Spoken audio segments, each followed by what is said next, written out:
Good morning. How's everyone today?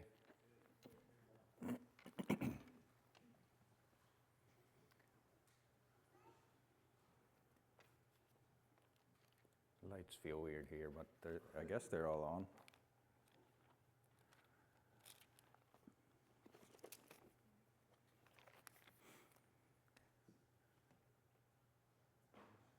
This morning I'd like to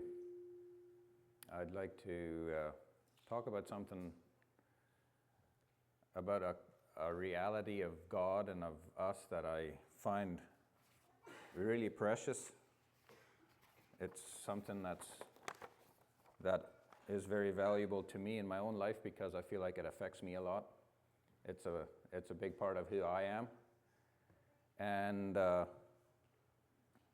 basically that concept is the truth or the reality that God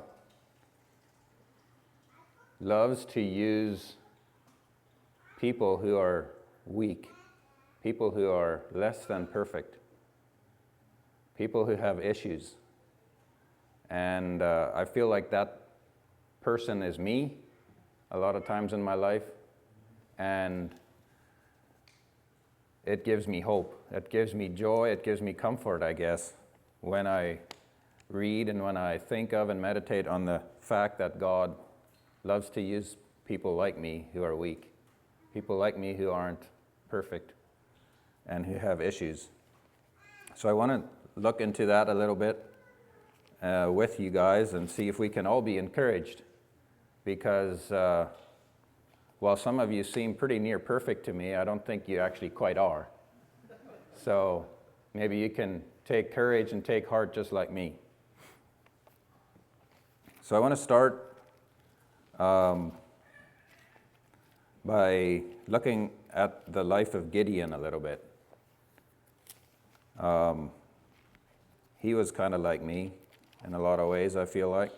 What book of the Bible is the story of Gideon in? Anybody know? I'm sorry? The book of Gideon? First Gideon? What? Judges. Judges, there we go. The book of Judges. Book of Judges comes right after the book of Joshua. Joshua is a little bit more common than Gideon as far as a biblical character. Joshua, as we know, he came after Moses. Moses led the children of Israel from Egypt into the Promised Land. Then, after Moses passed on, God called Joshua to take his place and to actually lead them across the Jordan River and into Canaan, right? The land of Canaan. If I have my facts right, I think that's how it went. They were in the land of Canaan. God tasked the children of Israel to drive out the wicked people. There is a lot of wickedness in the land of Canaan. So the children of Israel were supposed to go in there and claim the land that God had declared was theirs. And so to a large degree, that's what they did. And that was under Joshua. Joshua was the leader. And then after Joshua, there came a period of time, about 450 years, where there was a lot of the Jewish history was a little mixed. It was like a bit of a cycle of them falling away and following other false gods, and God sending some people group to persecute the Israelites. To basically, the consequence of them following false gods was that they became under the control of other people who were hurting them and who were making life very hard for them. And then the children of Israel would cry out to God, and then God would send would raise up somebody to help them overcome this enemy or this people group that was oppressing them, and then they would be free, and then they would live in freedom for a certain period of time until they fell again, until they fell away. It seemed like they were very prone to falling away from God for some reason. And come to think of it, I think we still tend to, as humans, we tend to get drawn away too easily. So,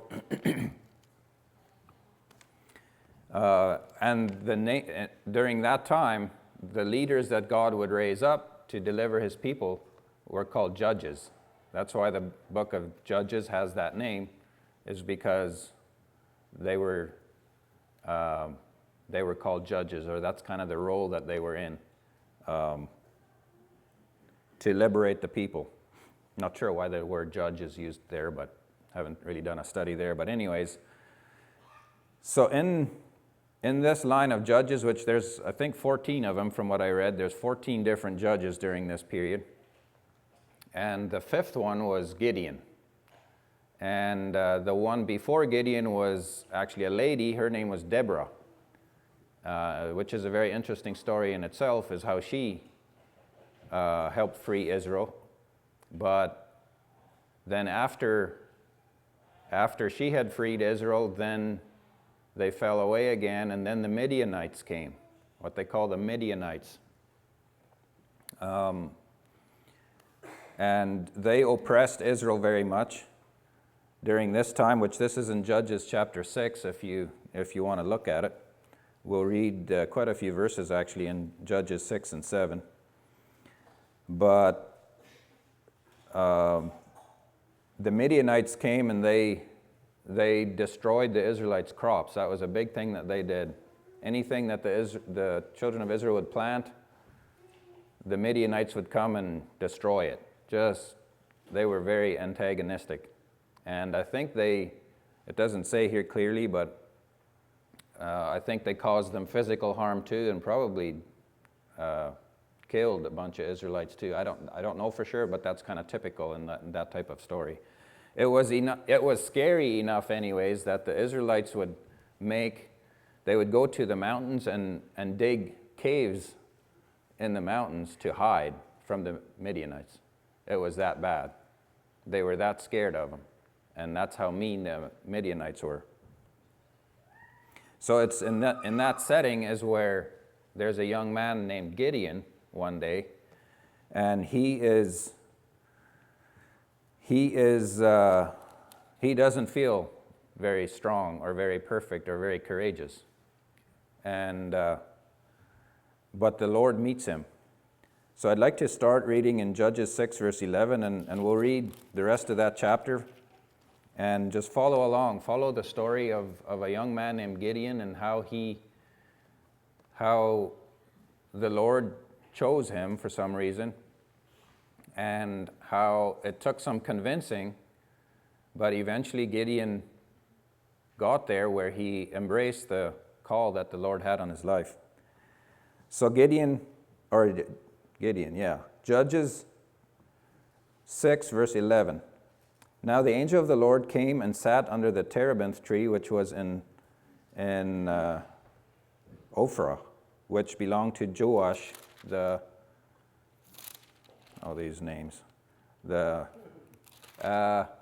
Abezrite, while his son Gideon, so Gideon's dad's name was Joash, and so while his son Gideon threshed wheat in the winepress in order to hide it from the Midianites.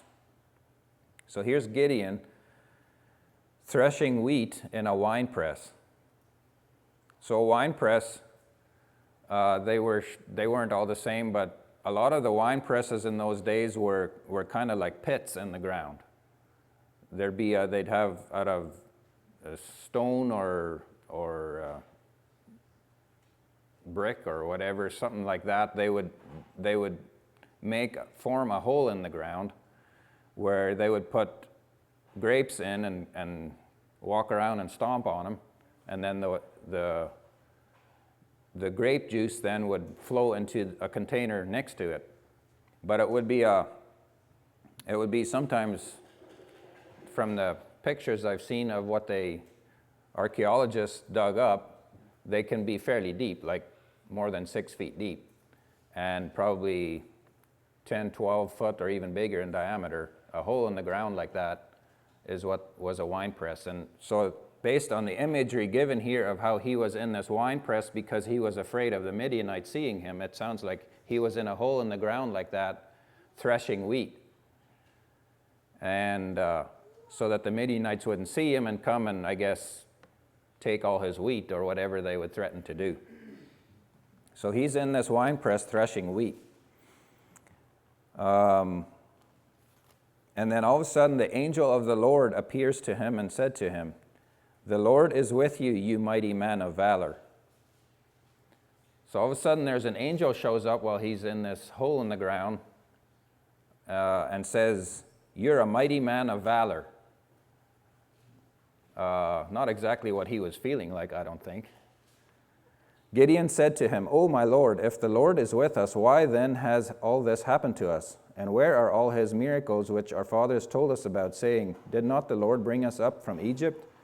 But now the Lord has forsaken us and delivered us into the hands of the Midianites." Then the Lord turned to him and said, Go in this might of yours, and you shall save Israel from the hand of the Midianites. Have I not sent you?" So the Lord is having this conversation with Gideon, and Gideon's resisting a bit, but God is patient. Verse 15 says, "So he said to him, O my Lord, how can I save Israel? Indeed, my clan is the weakest in Manasseh, and I am the least in my father's house." So his next argument is that his tribe is Manasseh, and his family is the weakest in that tribe. Some translations use the word poorest.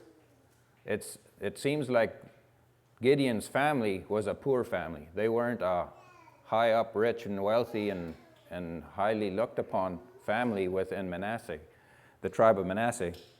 And so they were poor, and then it says Gideon feels like he is the least in his father's house. So among his brothers, his family, he feels like the least. I'm not sure what that exactly means. From what I read on the Hebrew word there, it sounds like it's either the youngest or the smallest. One of the two is what he was.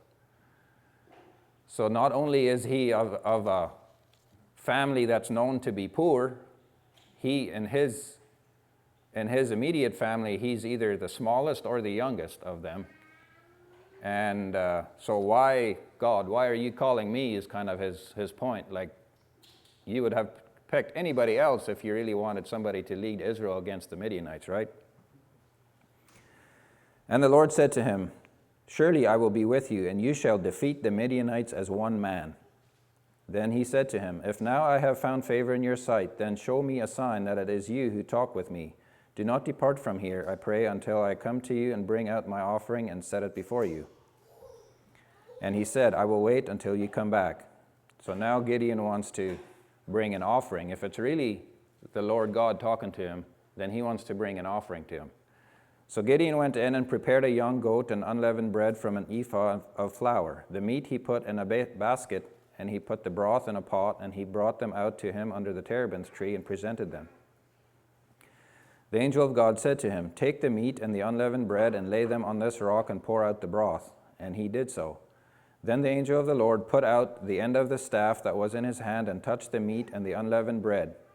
And fire rose out of the rock and consumed the meat and the unleavened bread. And the angel of the Lord departed out of his sight. So that's a little nugget in this story that I didn't even remember from before. But reading here, that's a pretty powerful, miraculous thing that happened there, how Gideon brings this offering, and the angel of the Lord touches it with his staff, and fire bursts out from the rock and burns the whole thing up. That's pretty dramatic. And it seemed to be dramatic enough if we read on here in verse 22. It says, Now Gideon perceived that he saw the angel of the Lord. So that convinced him. But now he's sure that this is actually God talking to him. So Gideon said, Alas, O Lord God, for I have seen the angel of the Lord face to face.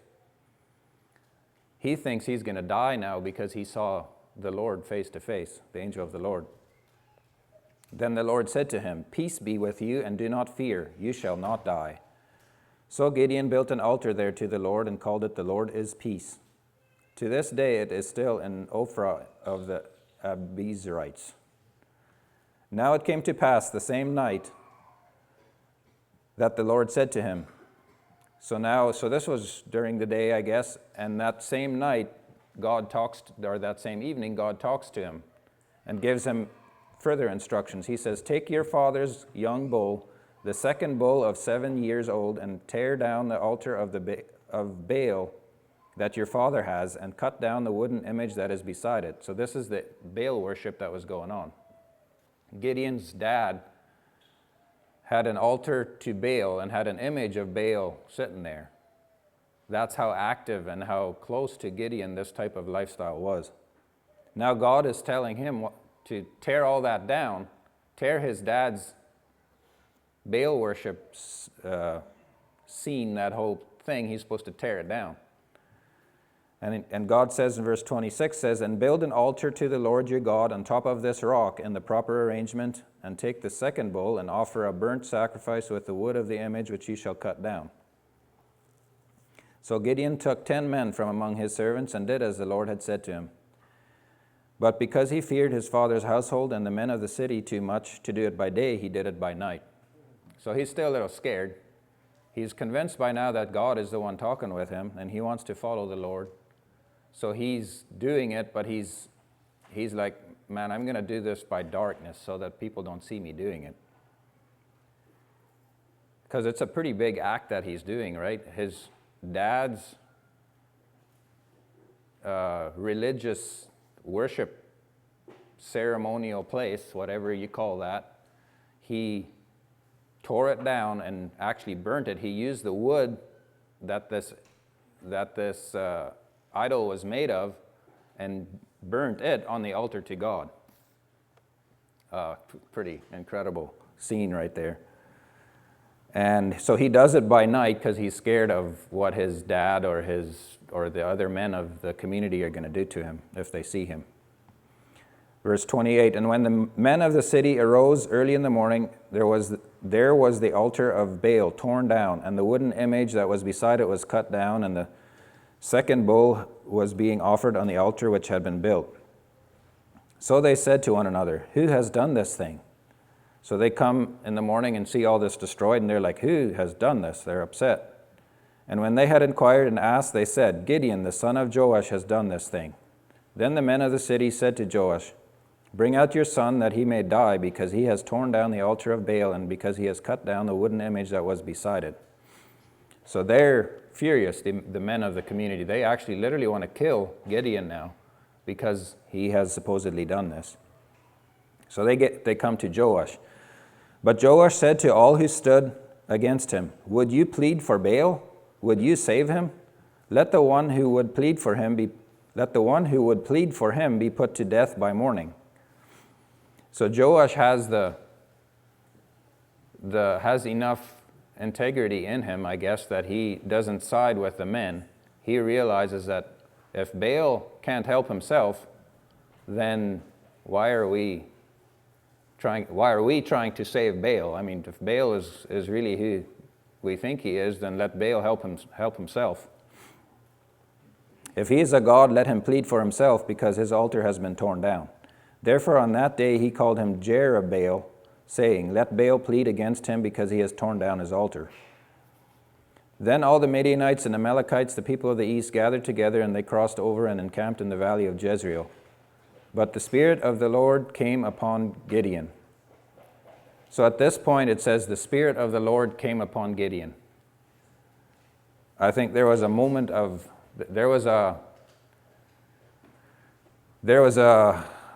there where God breathed on Gideon in a way he hadn't before, and Gideon had opened his heart to him, and God gave him power And while it was still a process going forward from there, but there was a new power and less fear in him than there was before.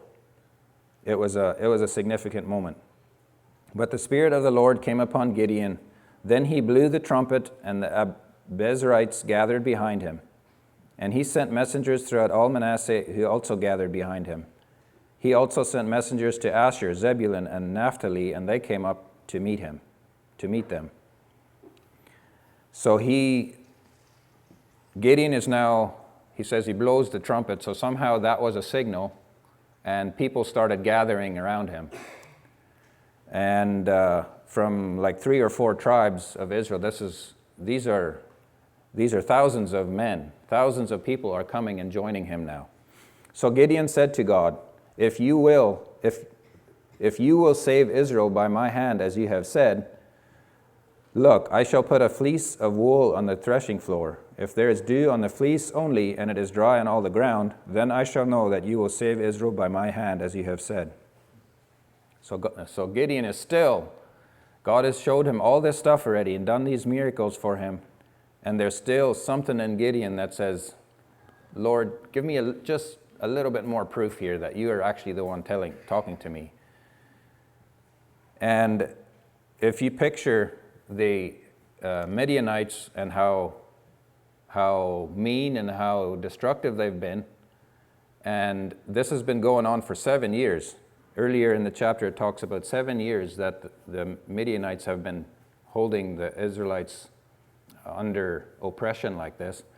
So 7 years is a long time if you're constantly in fear of your life and you're hungry and poor and oppressed like that. 7 years can feel like forever, I'm sure.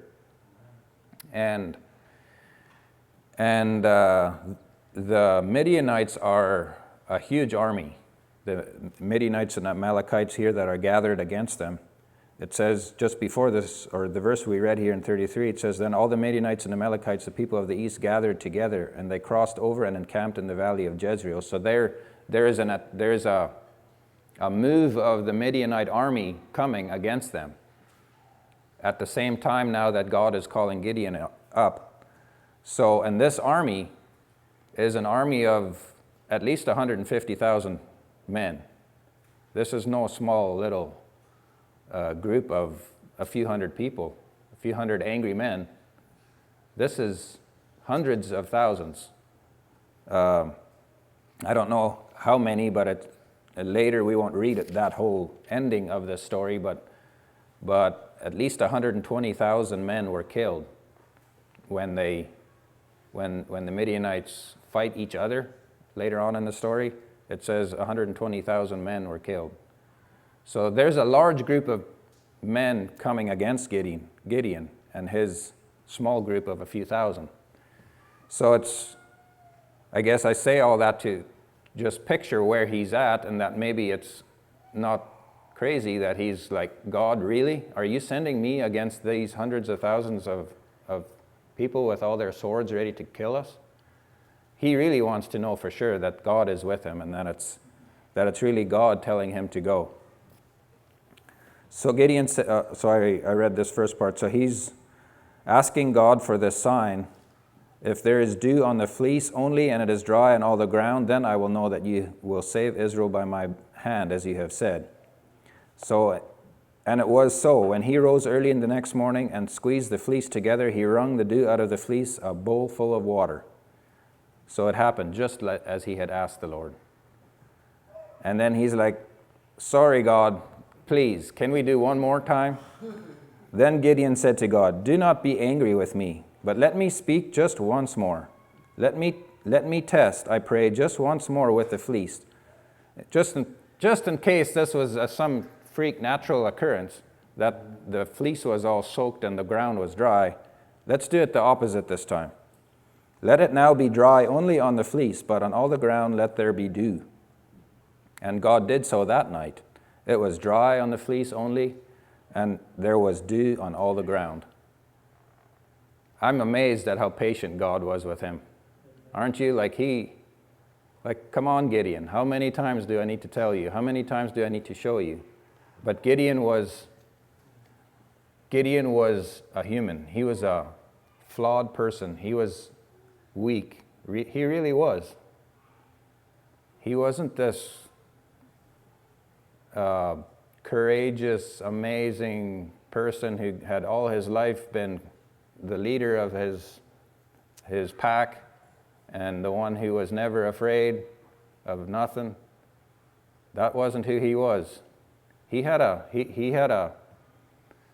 lot of weaknesses about him, and the patience of God with him is pretty incredible, I think. So then chapter 7, he finally is committed now. With all these signs, he's going straight forward. Chapter 7, verse 1 says, Then Jerubbaal, that is Gideon, and all the people who were with him rose early and encamped beside the well of Harod, so that the camp of the Midianites was on the north side of them by the hill of Moreh in the valley. And the Lord said to Gideon, The people who are with you are too many for me to give the Midianites into their hands, lest Israel claim glory for itself against me, saying, My own hand has saved me. So God says, there's too many of you. I need to have less. They already were like a small percentage of the enemy. But God says, there's too many of you. You may all of a sudden take credit for yourself if you go with all these men. Now therefore proclaim in the hearing of the people, saying, Whoever is fearful and afraid, let him turn and depart at once from Mount Gilead. And 22,000 of the people returned, and 10,000 remained. So there were 32,000 in total, against 150,000 at least. And God says there's too many. So God tells him to ask if there's any of them that are afraid, that are feeling fearful, which he knows very well how that feels. Gideon does. And so here's 32,000 men of war of Israel who've gathered together to battle. They've listened to the call that Gideon sent out. And it's kind of incredible that he asked them, is there anybody afraid? Anybody fearful? And 22,000 of them, 2/3 of them, say, yep, I'm feeling shaky. I'm fearful. This looks, and can you blame him again? Here in the valley, there's 150,000 angry warriors with their swords ready, and we're 32,000. We're like 25% or whatever that is, 20%, as many as them. And these are the ones who have already for 7 years oppressed us and kept us down. We haven't had much luck in the past 7 years. So it's not that surprising, I guess, that there's fear. So 22,000 of them go home, and 10,000 remain. But the Lord said to Gideon, The people are still too many. Bring them down to the water, and I will test them for you there. Then it will be that of whom I say to you, this one shall go with you, the same shall go with you. And of whomever I say to you, this one shall not go with you, the same shall not go. So he brought the people down to the water, and the Lord said to Gideon, Everyone who laps from the water with his tongue as a dog laps, you shall set apart by himself. Likewise, everyone who gets down on his knees to drink. God's creativity is amazing, isn't it? And the number of those who lapped, putting their hand to their mouth, was 300 men. But all the rest of the people got down on their knees to drink water. Then the Lord said to Gideon, By the 300 men who lapped, I will save you and deliver the Midianites into your hand. Let all the other people go, every man to his place. So the people took provisions and their trumpets in their hands, and he sent away all the rest of Israel, every man to his tent, and retained those 300 men. Now the camp of Midian was below him in the valley. So of the 10,000 men that remained, 9,700 of them were sent home because they drank water like a dog instead of, or whichever way this was, I forget, but because of how they happened to drink water at the creek. So we know, again, God is in this. God is in the story, and God is authorizing this. God is the leader. God is the one doing this. It's not any man's credit. And that's just abundantly clear. So with the 300 men then, Gideon goes forward. Verse 9, it says, "It happened on the same night that the Lord said to him, 'Arise, go down against the camp, for I have delivered it into your hand.'" And then listen to the gentleness of God here. Without Gideon even mentioning it, God says, "But if you are afraid to go down to the camp with Purah your servant, and you shall hear what they say." So God says, in case you're still afraid, Gideon, he tells him, go and listen to what the Midianites are talking to each other about. "And you shall hear what they say, and afterward your hands shall be strengthened to go down against the camp." So Gideon went down with Purah his servant to the outpost of the armed men who were in the camp. Now the Midianites and Amalekites, all the people of the east, were lying in the valley as numerous as locusts, and their camels were without number, as the sand by the seashore in multitude. A vast crowd of people and camels and whatever they all used for their battle. And when Gideon had come, there was a man telling a dream to his companion. He said, "I have had a dream. To my surprise, a loaf of barley bread tumbled into the camp of Midian.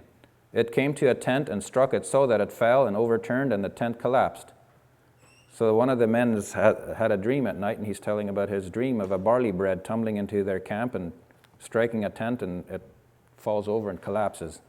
Then his companion answered and said, "This is nothing else but the sword of Gideon the son of Joash, a man of Israel.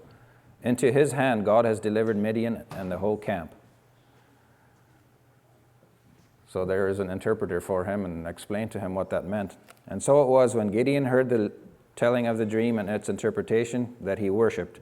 He returned to the camp of Israel and said, "Arise, for the Lord has delivered the camp of Midian into your hand." So it goes on. I don't know how much time I have, but it's a really fascinating story. They go on, then we know the story, how they then go down and encircle the Midianite camp, and they have their torches and their pots that are over the torches, and then they break them, and they give a big shout, and the Midianites, so these 300 men are circled around the 150,000, and with all this clamor and noise in the middle of the night while they're sleeping, the Midianites all wake up in terror because of what's going on, and they turn on each other because they don't know anymore. In the darkness, they don't know who's the enemy and who's Gideon's army. And there's a big slaughter. They basically self-destruct. And Gideon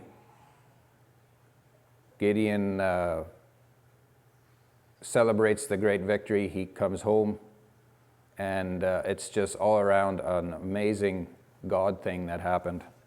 There's in chapter 8 then, the people of Israel want to make him king. Verse 22 says, "Then the men of Israel said to Gideon, 'Rule over us, both you and your son, and your grandson also, for you have delivered us from the hand of Midian.' But Gideon said to them, 'I will not rule over you, nor shall my son rule over you. The Lord shall rule over you.'" So Gideon was very aware of the fact that this wasn't his credit, and that's exactly what God wanted at the beginning.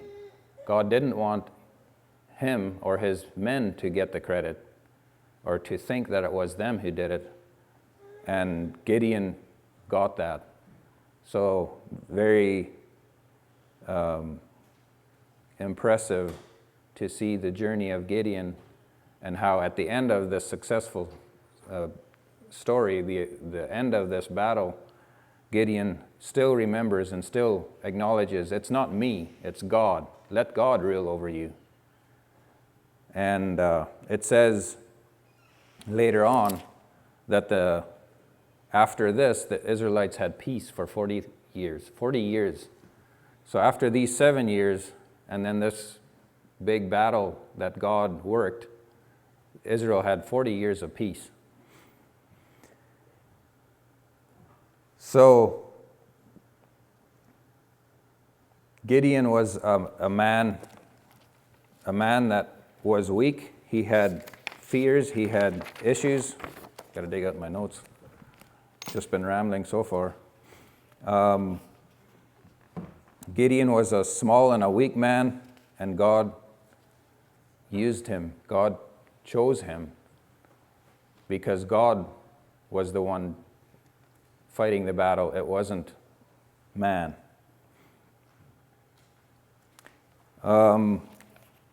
So I find that an encouraging story. There's others like it, or similar. Actually, quite a few in the Bible where God chose people and God saw things in people that only He would see. People were surprised with what God did in other cases. There's other examples like David being the youngest, smallest son. He wasn't even invited when Samuel came. He stayed out herding the sheep, and all his brothers were there. And it took a bit of convincing by God there too for them to finally figure out that, oh, we were wrong all along. And God chose David for the call that he had on the Israelites then, and for being king. And Moses was similar. Moses wound up being a sheep herder for 40 years, and God calls him, and at first Moses too, he's like, I can't even talk. I don't know how to talk, which is kind of also something I can identify with. And God says, that's okay if you can't talk. I'll talk for you. I'll help you. I'll anoint your lips. And Moses resists, and finally God says, well, Aaron, your brother, he talks smoothly. He can talk for you. And like, God sees things. What is it that God sees, and what is it that we see? Saul, who later became Paul in the New Testament, another example. Who would have chosen Saul to be a missionary and to basically be the main person spreading the gospel when he was the one killing Christians? He was literally gathering them, persecuting them, throwing them in jail, and killing them. And yet God said, okay, Saul, you're the man. You're the man that's going to do the opposite from now on. What did God see?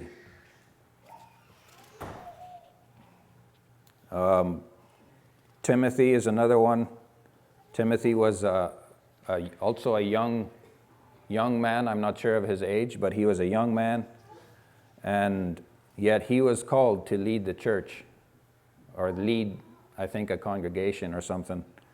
And Paul tells him, it says, let no one despise.